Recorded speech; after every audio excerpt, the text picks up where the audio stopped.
खादम है मेरी ये 70 रुपये 80 के लागे आ गए।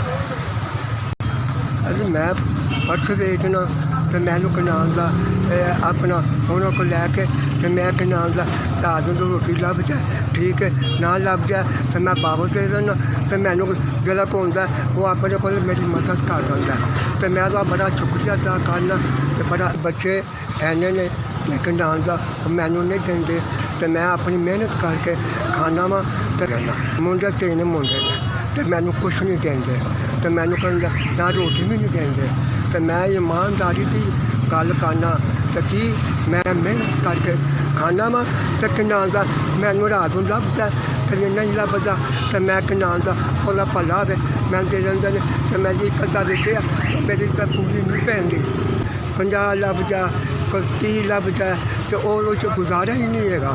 तो मैं कि कोई आके कोई चंदले पन्ना कि मैं कि नाल ठगबाजी लावा नहीं, मैं नहीं कर सकता ना मैं सिगरट पीना। हाँ जी फोन नंबर मेरा है, मेरी बच्ची का है, वो मेरे को है। तो जो तुम कहते हो तो मैं हाजिर हाँ। तो मेरे को है तो मेरे को देखो मेरे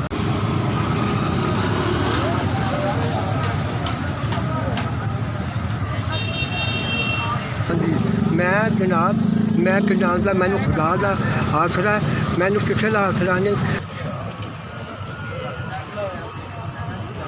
4 दिता जिन्हें मैनू 4000 दिता है तो अल्लाह खुश रहना देवे थोड़ा कहना बैठे तो तेरा बड़ा अल्लाह था। तो मेरी मेरी बहुत बहुत मेहरबानी है मैं तुम मेरे आके अच्छा जिन्हें मैंने दिता है। अल्लाह मेरे जिंदगी रखे, अल्लाह मेरे तंदुरुस्ती देवे।